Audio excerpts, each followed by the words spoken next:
The Black Sea was restless that night. Heavy winds whipped the surface into dark waves as Ukrainian coastal radars swept the horizon. It was late, the kind of hour when silence feels permanent, until a faint signal pierced through. Weak, almost smothered by electronic interference, but steady.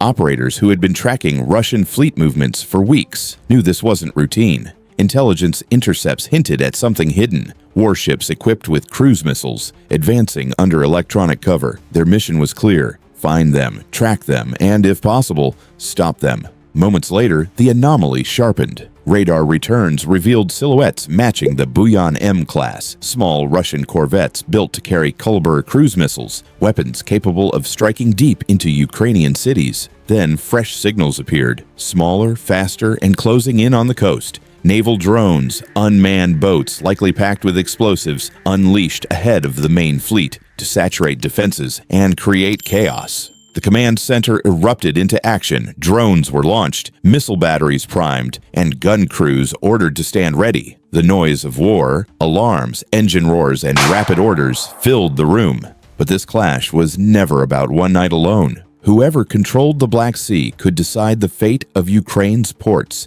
its trade, and its survival. Russian strategy relied on surprise, speed, and layered threats. Ukrainian defense relied on agility, innovation, and split-second decisions. And as the first wave of Russian drones closed in, operators realized this was only the beginning. The Black Sea was restless that night, a sheet of dark water shifting under heavy winds as Ukrainian coastal radar arrays swept the horizon. It was late, the kind of hour when silence seems permanent, but the silence was broken by a blip. The return was faint, almost masked by electronic interference, but its track was steady. Ukrainian operators had been watching Russian naval patterns for weeks, knowing Moscow's fleet sought to regain initiative after months of setbacks. Every transmission, every radar ping, every deviation from normal patrol routes was scrutinized. This time, the anomaly was different. Intelligence analysts quickly matched it with recent intercepts pointing to a covert Russian operation, missile-capable warships moving under cover of jamming to prepare a strike package. The operational objective for Ukraine was clear: identify, shadow, and, if possible, disrupt. Visibility was low, electronic warfare noise was rising, and the sea state complicated drone launches. Yet the threat was real, and hesitation meant leaving cities exposed. Within minutes, the operation center went into battle rhythm. Sensors switched from wide sweep to track mode, feeding precision coordinates into the command system. Naval drones already staged on the coast received launch orders, their electric motors whispering as they slid into the water.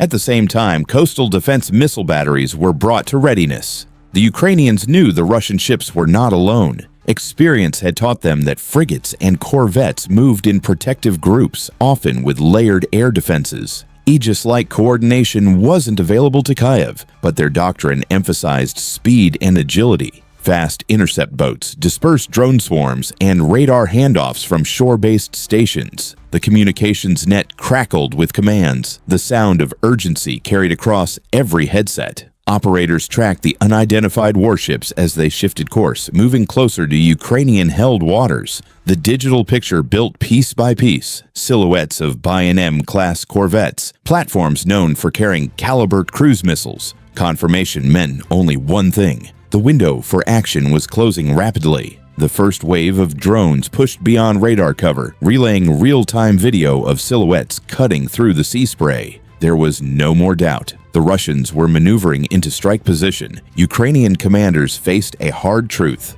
The Black Sea at night favored the attacker, and Moscow was counting on speed to unleash its hidden plan before defenses could mobilize. But Kyiv had no intention of waiting to be struck.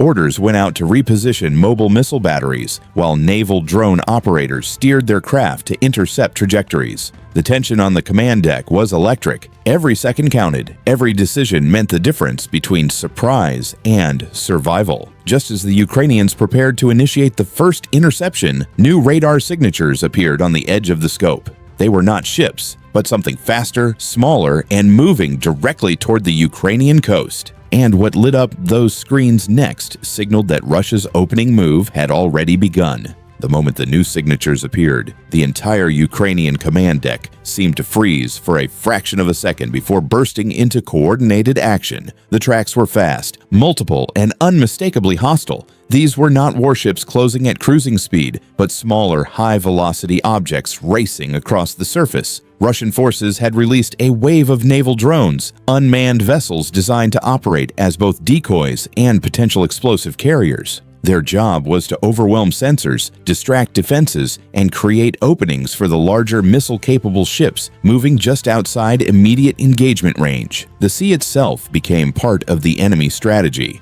Waves and spray distorted radar returns, while electronic interference further clouded identification. For the Ukrainian operators, it was a worst-case scenario. Layered threats approaching from different vectors, each demanding immediate attention. The priority objective shifted instantly from monitoring to survival. Contain the first strike, preserve defensive capacity, and prevent Russian units from reaching firing position. Within minutes, the soundscape of the command center changed entirely. Radar operators called out track bearings in urgent tones. Fire control officers requested confirmation for target locks, and drone pilots fought to maintain visual feeds through choppy seas. Ukrainian coastal defense systems, including the mobile Neptune anti-ship missiles, were placed on standby, but commanders were reluctant to waste them on unmanned vessels. Instead, smaller caliber artillery emplacements and machine guns positioned along fortified sections of the coast were tasked with engagement. The Ukrainian Navy's fast attack boats, already hidden within small inlets, received orders to move out and intercept, creating a screen against the incoming drones. Every system had to play its role. Close-in defenses spat streams of tracer fire into the night, attempting to shred the approaching silhouettes before they reached lethal distance. The roar of engines, the flashing of gunfire, and the shriek of alarms fused into a single atmosphere of controlled chaos. Russian tactics were clear. They aimed to saturate defenses, burn through ammunition, and expose gaps for the larger fleet to exploit. Despite the ferocity of the response, not all threats were stopped in time. At least one Russian drone made it through the barrage and exploded near a Ukrainian patrol craft, sending shrapnel across its deck and forcing the crew to abandon station. Another impacted against coastal rock formations, shaking defensive emplacements and briefly cutting power to part of the command grid. The damage was not catastrophic, but it was a clear warning. Russia's opening move had teeth. Worse, intelligence officers monitoring encrypted Russian signals reported signs of missile preparation further out at sea. The drones had not been intended to win the fight. They were the opening act, a diversion designed to set the stage for something far more destructive. Ukrainian crews scrambled to realign defenses, commanders shouting to reset firing zones and reposition boats. The defenders had survived the first rush, but sensors now picked up larger returns moving with deliberate precision. A line of Russian warships was advancing, and their missile hatches were already coming online. What had just unfolded was not the strike itself, but the curtain rising on the true assault that was about to begin. The approach of the Russian surface group marked the moment when Ukrainian defenses had no choice but to commit everything they had to the battle. The smaller drone wave had already caused disruption, but the true danger now came from Caliber cruise missiles that could be launched at any second from the Bayanem corvettes moving into strike position. Ukrainian commanders understood that hesitation would mean devastation for coastal cities and military infrastructure. Orders were issued to activate the full spectrum of countermeasures. Mobile launchers carrying Neptune anti-ship missiles were dispersed across hidden coastal sites, while truck-mounted air defense systems such as the Buk and S-300 were primed to intercept aerial threats. Operators manning electronic warfare units initiated jamming routines aimed at confusing Russian targeting radars, raising a wall of static across the electromagnetic spectrum. Above the sea, an orbiting Bayraktar TB2 drone provided targeting data, its sensors relaying real-time images of the Russian formation through encrypted links. The goal was no longer observation but disruption, to force the Russian fleet off balance and deny them the calm precision required to execute their missile strikes. The engagement unfolded with a rhythm that combined chaos and choreography. As Russian ships prepared to extend their missile hatches, Ukrainian systems lit up in response. Coastal radars tracked the formation and passed coordinates to Neptune batteries, which armed for launch. Naval drones already deployed at sea received new instructions to alter course and threaten the flanks of the Russian group. Their small profiles on radar made them difficult to detect until they were dangerously close, forcing Russian vessels to divert sensors and weapons to engage. At the same time, Ukrainian fast attack boats, equipped with lightweight anti-ship missiles and heavy machine guns, surged forward to add pressure. From the air, the Bayraktar TB-2 directed laser-guided munitions at Russian air defense radars, attempting to peel away layers of protection. Every system worked in concert. Missile batteries prepared to fire, drones advanced in swarms, and electronic warfare operators intensified jamming signals to blind enemy surveillance. The soundscape was overwhelming. Missile canisters unlocking, drone engines buzzing across the waves, coastal artillery firing bursts to suppress approaching threats, and radios carrying sharp, clipped orders. The Ukrainian countermeasures had one defining characteristic: speed. They struck before the Russians could stabilize, creating confusion across the enemy formation. The initial results were mixed but significant. One Russian corvette was forced to maneuver hard to avoid incoming drones, breaking formation and disrupting its missile sequence. Another vessel fired defensive missiles at what it believed to be Ukrainian aircraft, but were in fact radar ghosts generated by electronic deception. Ukrainian coastal batteries successfully launched a pair of Neptune missiles, one of which streaked toward the Russian line and forced evasive maneuvers, while the other failed to maintain lock and splashed into the sea. The disruption was enough to delay the Russian strike, buying precious minutes for Ukrainian defenses to reposition.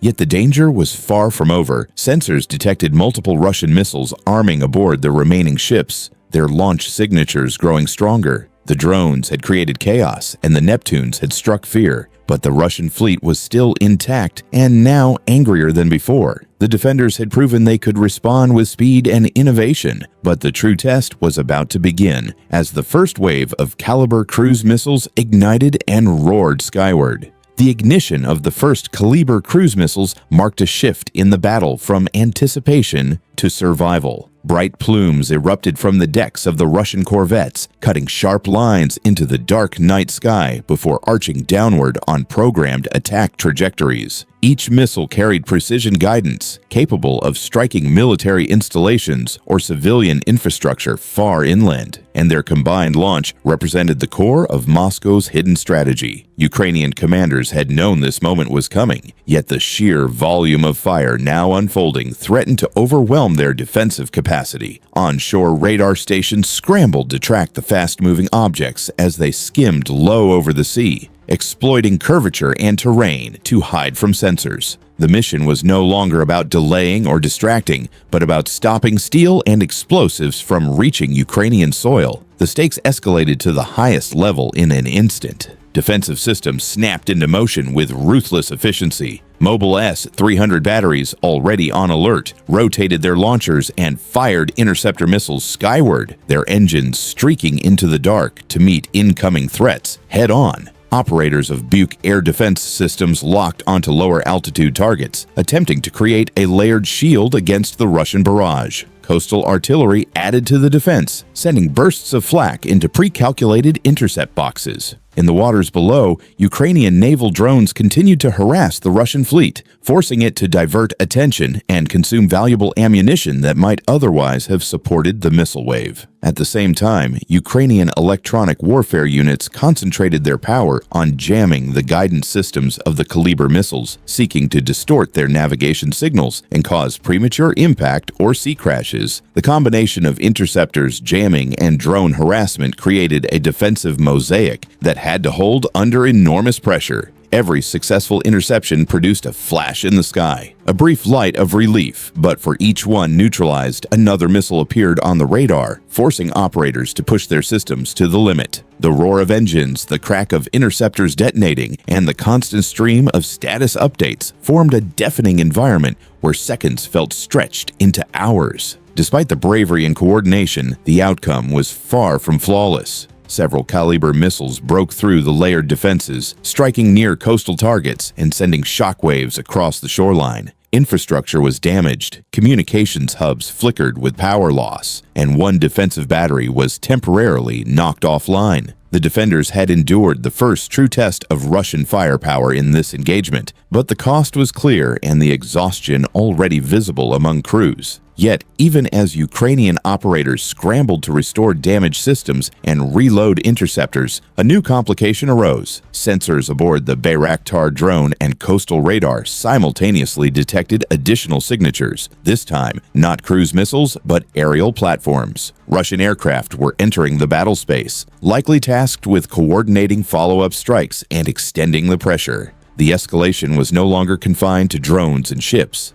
The battle was expanding into a multi-domain clash with no sign of relief. What the Ukrainians saw taking shape in the night sky was not the end of Russia's plan, but the beginning of a second wave designed to break their defenses completely. The arrival of Russian aircraft in the battle space forced Ukrainian commanders to accelerate their counterattack. The first waves of Kalibr missiles had already strained defenses, but allowing enemy planes to establish air superiority would mean disaster. With ground-based air defenses partially depleted, the Ukrainians turned to their most flexible assets. Mobile launchers carrying the Neptune anti-ship missiles repositioned quickly under camouflage, their radars sweeping for optimal targeting solutions. In the sky, the Bayraktar TB2 drone adjusted altitude and shifted focus, feeding targeting data not only for coastal batteries, but also for fast attack boats that were now within striking range. The operational aim was clear: hit the Russian fleet before its aircraft could synchronize with naval firepower, break the tempo of the offensive, and create breathing space for the battered defensive network. The night air was heavy with tension, filled with the noise of generators, electronic interference, and the constant chatter of urgent orders. Every system that remained functional had to contribute to a decisive strike. The counterattack began with precision and intensity. Ukrainian operators locked onto a Buyan M corvette, one of the key platforms launching Kalibr missiles. A pair of Neptune missiles roared from their coastal launchers, slicing through the night with trails of fire. Russian ships scrambled to deploy countermeasures, launching decoys and activating close-in defense systems. But the suddenness of the attack left little margin for error. One missile was intercepted in a burst of defensive fire, detonating harmlessly over the waves. The second, however, broke through the defensive envelope and slammed into the corvette's midsection, igniting a violent fireball that lit the horizon. The strike forced the remaining ships to scatter, their formations broken as commanders struggled to reassess under pressure. Meanwhile, naval drones pushed deeper into the fleet's perimeter, several reaching detonation range and forcing evasive maneuvers that further disrupted Russian cohesion. In the air, the Bayraktar released laser-guided munitions that damaged the radar array of another vessel, reducing the fleet's ability to track and intercept incoming threats. Each Ukrainian strike, though small compared to the size of the Russian fleet, had an outsized effect by multiplying confusion and slowing offensive momentum. The shift in momentum was palpable. The destruction of a missile-capable corvette sent shockwaves through Russian command, and the combination of drone harassment and Neptune strikes forced Moscow's fleet onto the defensive. Ukrainian attack boats closed in, launching salvos of rockets and machine gun fire that added to the chaos at sea. Russian aircraft attempted to intervene, but Ukrainian surface-to-air missile crews, using their remaining stock, managed to down one plane and drive off others, proving that the skies were not yet fully controlled. What had begun as a desperate defensive struggle evolved into an opportunity to turn the tide. Ukrainian forces had not destroyed the Russian fleet, but they had disrupted its strategy so completely that the coordinated missile assault faltered. Yet victory was far from certain. Sensors detected additional movements further south, suggesting that a secondary Russian task group might be advancing to reinforce the battered fleet. The Ukrainians had gained a reprieve and struck a powerful blow, but the question remained whether the battle was entering its final stage or about to expand into something even larger. Even as Ukrainian forces celebrated the partial disruption of Russia's main strike group, the appearance of fresh radar contacts to the south signaled that the battle was far from over. The new signatures indicated a secondary Russian task group advancing toward contested waters, likely intended to reinforce the damaged fleet and restore momentum to the assault. Ukrainian commanders immediately recognized the danger. If the second group linked up successfully, Moscow could reconstitute its firepower and prolong the engagement beyond Ukraine's defensive endurance. The operational objective shifted once more, this time to intercepting and neutralizing the reinforcements before they could reach firing range. The challenge was immense. Ammunition stocks were running low, drone operators had already committed most of their assets, and the coastline defenses had been battered by hours of combat. Still, retreat was not an option. The survival of Ukraine's Black Sea defense line depended on denying the Russians their reinforcement.